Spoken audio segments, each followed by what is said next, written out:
How long have you been operating Turtle Island open to the public with visitors coming? Well, that's an interesting question because we're not really open to the public. 1 minute ago, the Rangers revealed shocking discoveries about Eustace Conway, and while he always acted like the distant mountain man who cared nothing about fame, he was secretly hiding things that no one imagined, and deep inside the wilderness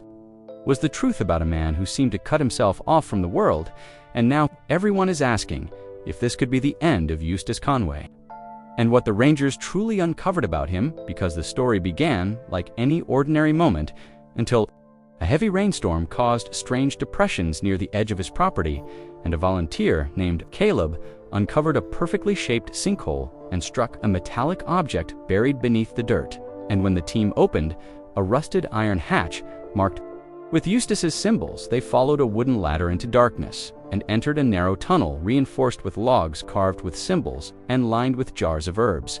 animal bones, and dusty lanterns, which shocked everyone because no one believed. Eustace had created a hidden underground system, and as they moved deeper, they found a larger chamber filled with tools, pickaxes, spades, and a handmade pulley that showed careful planning and spiritual attention. And locals began remembering how Eustace would disappear for long hours into the woods and say strange things like the earth holds, the secrets of freedom, which now felt like clues to something far more intentional in the tunnels. Branched into tight spaces, collapsed areas, and hidden paths, proving it was planned to last for decades, and inside storage rooms. They found jars of preserved meat, animal fat, and herbs with Eustace's handwriting showing that the place was designed to sustain life, not just hide tools. And as they moved through sharp twists and drops, they found walls covered with ritual symbols tied to Appalachian folklore and a chamber with a stone slab, melted candles, sage bundles, and animal bones placed in patterns that gave the tunnel a disturbing energy, and charcoal drawings of mountains, trees, rivers, and human figures connected with roots made the atmosphere feel spiritual and intense. And behind a carved wooden door with the words, "The deeper you go, the more truth you find," they pushed forward into a concrete room with military supplies, coded radio notes, and crates marked with U.S. Department of Interior, 1964, suggesting the tunnels existed long before Eustace owned the land. And when they broke another wall, they found a fresh tunnel sloping to an iron hatch by the Watauga River, which locals identified as the Freedom Line. Eustace always talked about hinting that he designed an escape route to vanish whenever he wished, and in another chamber they found circular stone patterns, a chest of handwritten letters and journals, describing Freedom Underground coordinates pointing to remote foothills and entries, saying that the world above was losing its peace and that the soil was safer than the sky. And the experts later discovered that the tunnel map formed the shape of a tree with chambers representing survival knowledge and memory, all tied to Eustace's teachings about harmony with the earth. And another faraway chamber held a compass, a Bible, and a jar of soil symbolizing direction, faith, and nature, revealing that the tunnels were not made to hide from society, but to remind people about freedom. However, these discoveries brought heavy trouble because once the world learned about Turtle Island, everyone wanted to visit and learn from him, until the officials shut the place down over safety concerns after complaint about illegal structures. And when inspectors arrived, they found many buildings without permits, wiring issues, unapproved lumber, unsafe chimneys, unpermitted outhouses, and faults in the solar panels and micro-hydro system. And after a long report, the county gave him 3 choices: fix the buildings, certify them, or tear them down. And Eustace refused all options, turning it into a battle between a man and the government, and soon reporters claimed it was no longer about buildings, but about the clash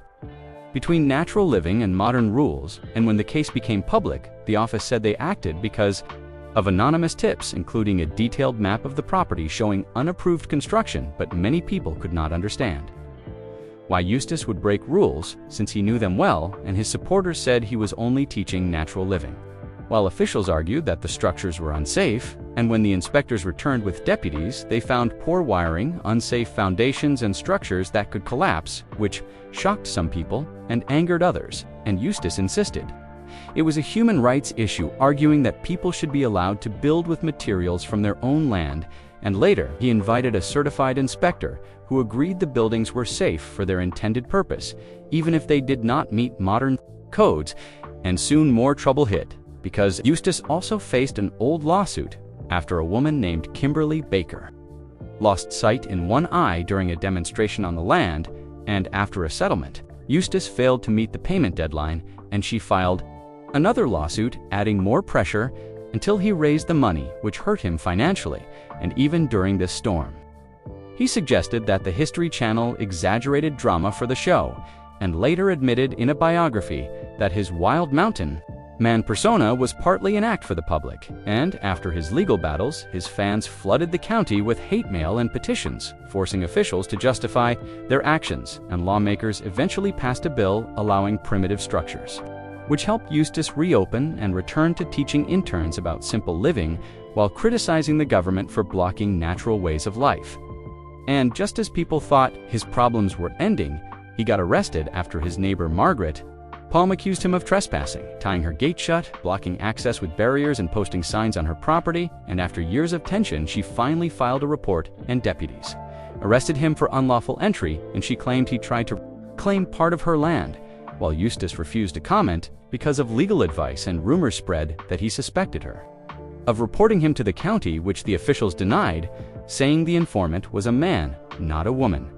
And through all of this, Eustace continued speaking out against the government, even during disaster events, claiming officials hid the true death toll, which led to public concern, until emergency teams denied his statements and said no evidence supported his claims. And while the government maintained transparency, Eustace refused to withdraw his statements, keeping the conflict alive and leaving everyone wondering how far this battle will go and what it means for his future. So tell us what you think in the comments. And before you go, make sure you subscribe to Hollywood Bulletin and press the bell icon so you never miss our next story.